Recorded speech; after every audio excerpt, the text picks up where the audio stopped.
안녕하세요. IMTV의 화이트래빗입니다. 오늘은 매 순간 행복할 수 있는 것이 가장 큰 신통이다 라는 주제를 가지고 여러분과 함께 이야기를 나눠보고요. 그 이후에 깨달은 분에 관한 일대기 영화 한 편을 제가 소개를 해드리려고 합니다. 얼마 전에요. 어떤 분께서 한 책의 저자를 두고, 이 사람은 뭐 깨달은 사람이 아니지 않나, 라고 이야기를 하는 것을 들었어요. 그렇게 생각할 수 있습니다. 왜냐하면, 그것은 자기만의 그 판단 기준에 따라서 다 다르고, 지극히 개인적인 그런 판단이기 때문에, 그렇게 우리가 생각을 할 수 있죠. 사람들마다 이제 뭐 깨달음이라는 기준이 다 다를 수 있겠죠. 다 다를 수 있겠지만 일반 사람들이 이제 그냥 이야기하는 걸 보면 뭐 어떤 뭐 신통을 행하거나 아니면 우리가 잘 아는 어떤 큰 교단이나 뭐 종교의 교단이나 그런 데서 추앙을 받거나 뭐 그런 분들을 두고 깨달은 분이다라고 이야기를 하는 것 같아요.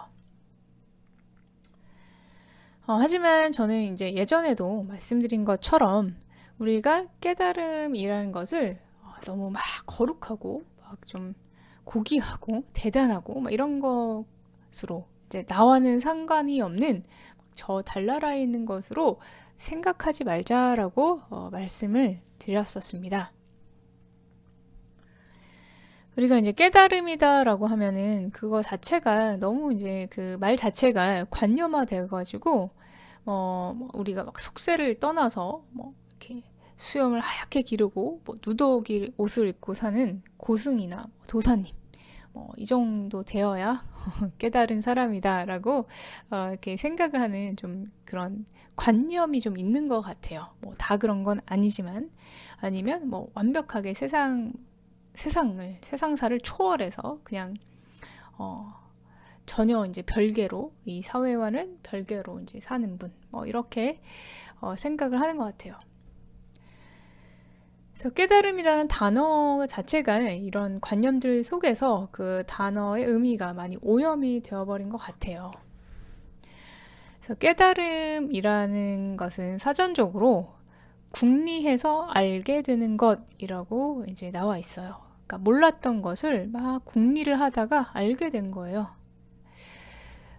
영어로는 이제 보통 enlightenment 또는 awakening이라고 하는데 enlightenment라는 것은 우리말로 하면 쉽게 계몽이라는 뜻이에요. 예를 들어서 깨어있는 부모님 밑에서 자랐어 라고 할 때 그 깨어있는 부모님에서 enlightened parents라고 이야기를 하고요. awakening이라는 말은 이제 잠에서 깨어나다라고 할 때 또 이 단어를 써요. 그래서 이제 원래 원어의 의미 자체는 몰랐던 것을 막 궁리하다가 알게 된 것, 깨어난 것, 이런 의미인데 그것이 조금 너무 많이 여러 가지 관념이 거기에 덕지덕지 많이 붙어 있는 것 같다라는 생각이고요. 그리고 서구 문화에서는 이렇게 뭐 도인, 깨달음 사람에 대한 그런 상이 크게 이렇게 많지 않은 것에 반해서 좀 동양 문화에서는 좀 이런 관념이 강한 편인 것 같아요. 그래서 이런 문화들도 좀 바뀌었으면 합니다.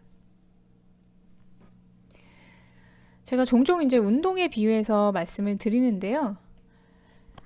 예전에는 이제 일반 사람들에게 운동이 보편화되지 않고 그저 많이 먹는 것이 이제 좋다라고 생각한 시절도 있었잖아요.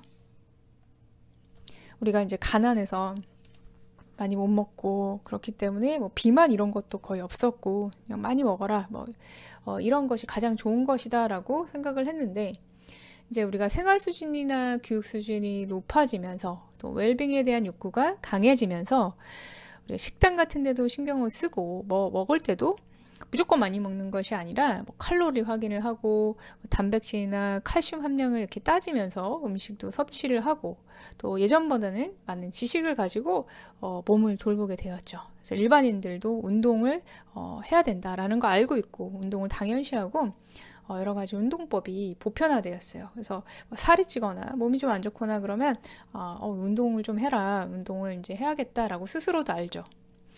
그리고 일반인들도 쉽게 동네 이제 헬스장이나 이런 데 가서 개인 PT를 받고 또 몸을 관리를 해요. 그러니까 제가 어릴 적만 해도 가만히 보면은 이런 것들이 굉장히 생소한 것이었어요. 그런 것이 거의 없었거든요. 근데 지금은 이것이 아주 보편화 되었죠. 그러니까 마찬가지로 이제 마음에 대한 우리의 의식 수준도 바뀌는 단계에 왔다라고 생각이 됩니다. 어떤 꼭 이런 마음 공부를 하기 위해서 막 종교인이 되거나 꼭 아니면 속세를 떠나거나 막 그런 구도자의 삶을 살지 않더라도 일반인들도 마음 공부를 이제 하게 되었다라고 생각을 해요. 그래서 뭐 스트레스나 막 번뇌로 인해서 힘들어하면 친구들 사이에서도 일반인들 사이에서도 야, 너 요즘에 너무 생각에 이렇게 끌려가는 거 아니니? 명상을 해서 현종 상태로 좀 이렇게 균형을 잡아봐 라고 서로 조언을 해주고 아니면 또 동네에 마음 PT를 받는다, 동네 마음 PT 센터 가서 마음 PT를 받는다든지 그런 시대가 이제 올 수도 있다라고 생각을 합니다. 그래서 일반인들도 쉽게 공부하고 이야기할 수 있는 그런 때가 올 것이고 사실 이미 왔다라고 생각이 됩니다. 그래서 우리가 이제 깨달음이라는 관념에서도 좀 자유로워지고 그것에 벗어날 수 있으면 좀 좋겠다 이런 생각이 들어요. 제가 예전 대학 시절에 이제 스님들과 이렇게 같이 공부를 할 기회가 있었는데 기회들이 좀 많이 있었는데 그 당시에 이제 그때 우리나라 불교계의 그 큰 어른이다라고 생각된 그 성철 스님 계시잖아요. 그 성철 스님을 이제 일반인들 봤을 때는 대단한 큰 불교계 어른이시고 그렇다라고 생각을 하는데 스님들 사이에서는 그분이 이제 아니야 깨달은 분이다 아니다 라고 막 서로 이렇게 분별을 하는 것을 보고 그 당시에 좀 놀랬던 기억이 있어요. 사실은 그게 무슨 의미가 있는지 모르겠습니다. 그거보다도 이제 내가 스스로 그것을 이루었는지, 내가 마음이 편해졌는지, 내가 참나를 찾았는지 그것이 더 중요하다라고 생각이 돼요. 그래서 깨달음에 대한 판단은 각자 그 기준이 다르고 그 기대치가 아마 다를 거예요. 지극히 개인적인 판단일 수밖에 없습니다. 그래서 그런 것에서 우리 사회가 좀 벗어나서 좀 자유로워졌으면 좋겠다라는 마음이 있어요. 그래서 성인들의 가르침, 종교의 가르침 이런 것의 본질은 받아들이고 열심히 배우되 그 종교나 어떤 그런 전통의 관습과 관념 그것에서는 자유로워졌으면 좋겠어요. 그 전통적인 종교나 이런 것에서 나오는 관념도 어마어마한데 또 요즘 새로운 단체나 명상 단체라든지 영성 단체라든지 이런 데서는 또 새로운 틀을 또 막 만들어내고 있죠. 그러니까 그런 것에서도 마찬가지로 좀 자유로워졌으면 좋겠습니다. 그래서 그런 틀에 이렇게 탁 걸리지 마시고 좀 다 자유로워지는 그런 편안하게 어떻게 얘기를 해도 이제 상관이 없는 거죠. 그런 틀에서 좀 자유로워지는 그런 좀 분위기가 있으면 좋겠어요.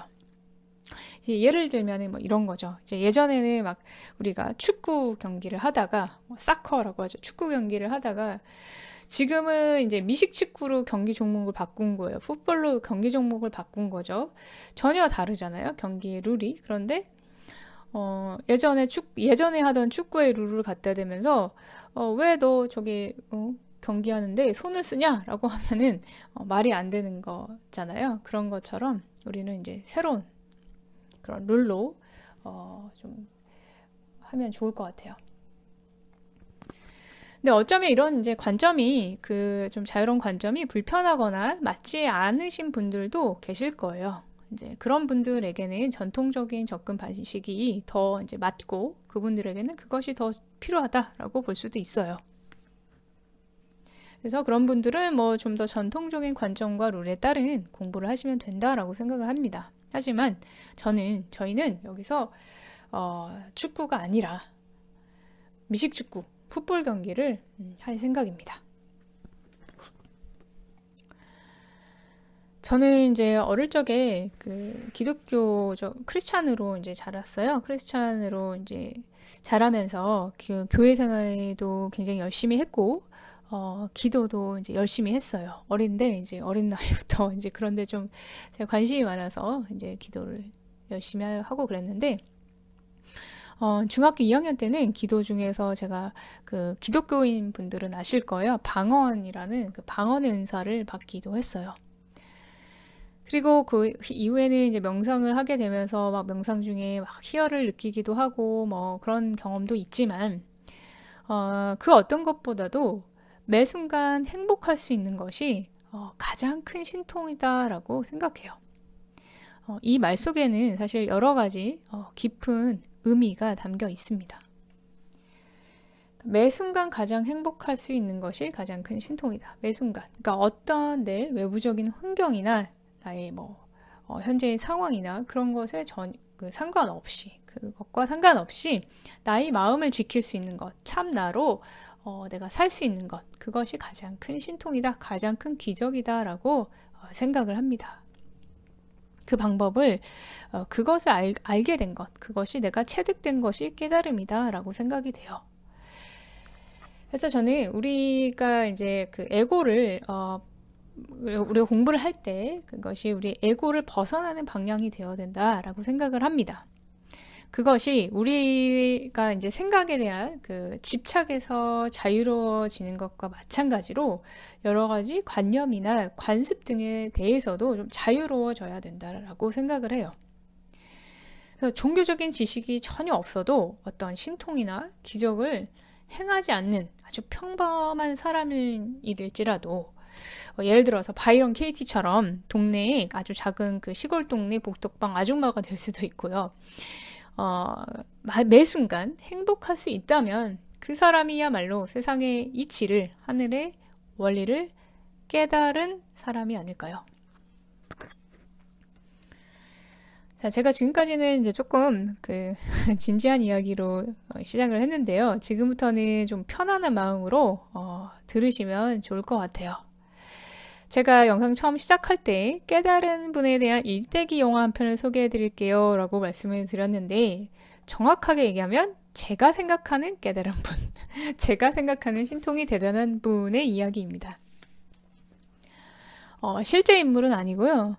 소설의 인물을 영화로 제작을 한 거예요. 몇 년 전에 이제 본 영화인데요. 이 영상의 주제를 제가 준비를 하면서 이 영화가 이제 떠올랐어요. 그래서 여러분께 소개를 해드려야겠다라고 이제 생각을 했습니다. 이렇게 진지하게 접근하실 필요는 없고 재밌게 들어주시면 좋겠습니다. 영화 제목은 창문 너머 도망친 백세 노인이라는 건데요. 스웨덴 소설을 영화로 만든 거예요.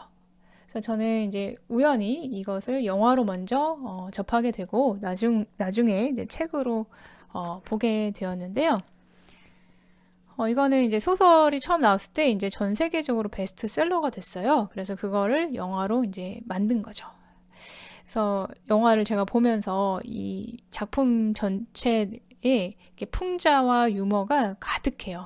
그래서 영화를 보면서도 굉장히 시간 가는 줄 모르고 재밌게 봤고, 보면서 이 작가는 천재가 아닐까라는 생각을 하면서 제가 봤었습니다. 대략적인 이제 내용을 한번 설명드려보면요. 이 알란 칼손이라는 한 노인이 100세 생일날, 자기의 생일날 양로원에서 창문으로 탈출하면서 이 모험이 이야기가 시작이 됩니다. 그래서 이 알란이 할아버지가 이제 기차를 타러 기차역으로 가요.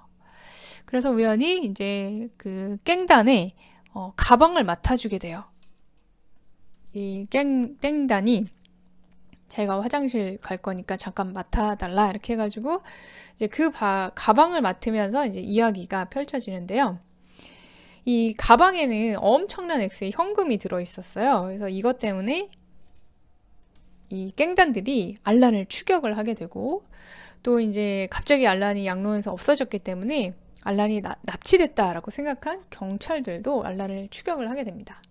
그래서 알란은 이제 도망을 가면서 막 빨리 도망가지도 않아요. 그러니까 천천히 막 이 사람 저 사람 만나면서 도망가는데 이 갱단들과 이 경찰이 못 잡아요. 그것도 되게 웃긴데, 이제 이 알란이 도망가면서 여러 사람들을 만나고 되게 이제 독특한 캐릭터 있는 사람들을 만나고 그 사람들과 이제 친구가 되면서 이제 이야기가 이제 도망을 계속 가는데요. 그 과정 중에서 이제 자기의 100년의 삶, 100년 동안 살았으니까 100년의 삶을 회상하면서 과거와 현재를 넘나드는 그런 이야기가 펼쳐지게 돼요.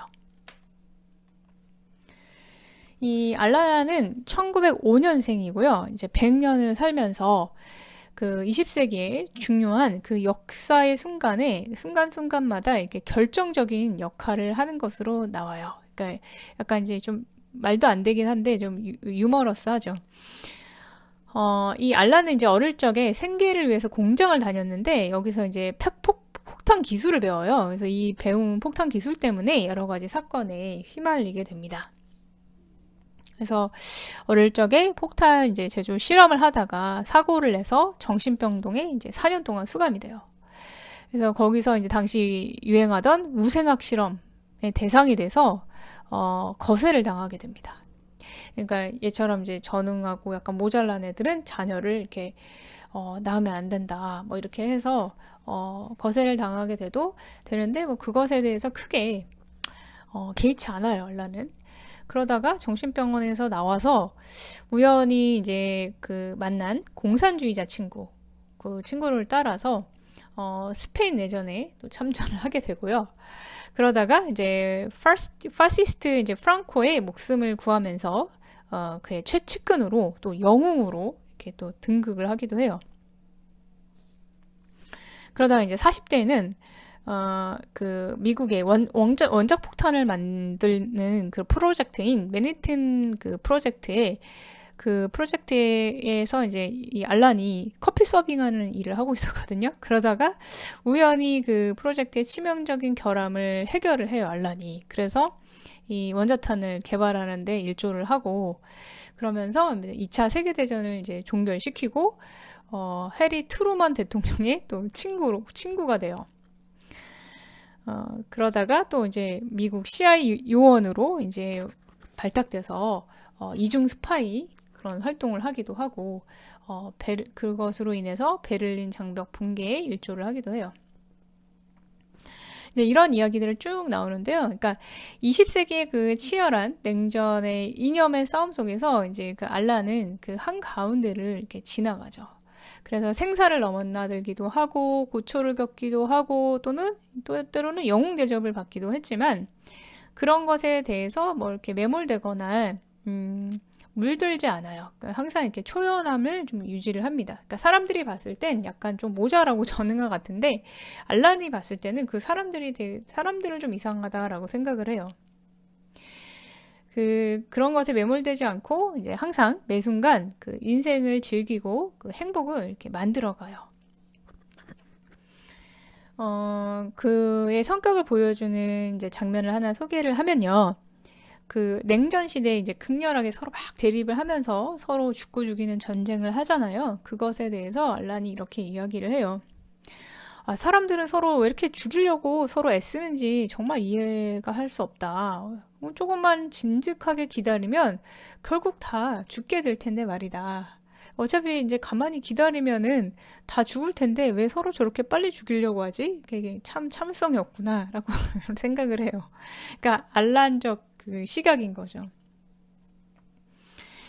그리고 그 친구, 그러니까 에스테반이라는 친구가 이제 그 공산주의 사상에 이제 아주 이렇게 강렬한 이제 공산주의 사상을 가지고 있는 친구였는데 이 친구가 알란하고 굉장히 친해요. 친한 친구인데 알란한테 이제 이 사회주의 사상을 불어넣으려고 3년 동안 막 애를 써요. 그러다가 결국 포기해요. 모든 방법을 이 친구가 이렇게 얘기해요. 모든 방법을 시도했지만 알란은 꿈쩍도 하지 않았다. 에스테반은 친구의 이런 측면을 이해하기 힘들었다. 알란에게는 의견이란 것 자체가 없었다. 라고 이야기를 해요. 근데 이 똑같은 그 상황에서 알란은 에스테반에 대해서 이렇게 생각을 합니다. 알란은 에스테반을 따뜻한 눈으로 보았다. 에스테반은 좋은 친구였다. 그가 빌어먹을 정치에 중독된 것은 그의 잘못이 아니었다. 요즘 세상에 이렇게 된 사람이 어디 그 하나뿐인가 하면서 오히려 에스테반을 치근하게 여겨요. 그러니까 그는 이제 일반 사람이 봤을 때는 조금 모자란 전응아라고 생각할 만한 그런 말과 그런 행동을 하지만은 알란 입장에서 보면은 사람들의 행동이 좀 이상하고 오히려 그들을 되게 치근하게 여겨요. 이 영화에서는 이 알란의 이러한 인생관이 엄마의 유언에서 이제 비롯되었다라고 이야기를 하는데요. 이 어머니가 알란이 어렸을 적에 돌아가셨는데 돌아가시기 전에 유언으로 이렇게 남깁니다. 이 소설을 관통하는 주제라고 볼 수 있어요. 소설에서도 이 유언이 몇 번이 나오거든요. 어머니가 이렇게 얘기를 해요. 세상 만사는 그 자체일 뿐이고 앞으로도 무슨 일이 일어나든 그 자체일 뿐이란다. 그래서 어머니의 이런 유언을 가지고 알란이 그 자신의 삶을 그렇게 살아가요.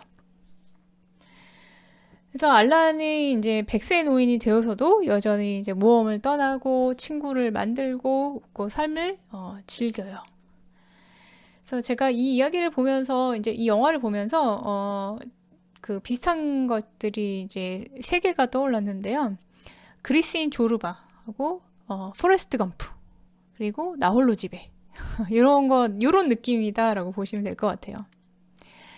소설은 한 500페이지 정도로 굉장히 길어요. 그래서 이제 차근히 그것을 이제 음미하실 분들은 소설로 보셔도 되고요. 영화로 그냥 간편하게 편하게 보셔도 좋을 것 같아요. 뭐 내용 중에 보면 좀 황당한 것들도 있고, 뭐 알란이 가방을 왜 훔쳤냐, 깽을 왜 죽었냐, 왜 죽였냐 이런 뭐 지엽적인 것에 크게 관심을 두지 마시고 다큐로 보시면 안 되고요. 영화로 보셔야 돼요. 그래서 이제 굉장히 저도 재밌게 봤거든요. 그래서 이제 막 크크거리면서 영화를 다 보고 나면은 뭔가 되게 그 기분 좋아짐과 그 느껴지는 것이 마지막에 다 보고 났을 때 느껴지는 뭔가가 있을 거예요. 그것이 그 느낌이 제가 오늘 여러분께 전달하고 싶은 것입니다.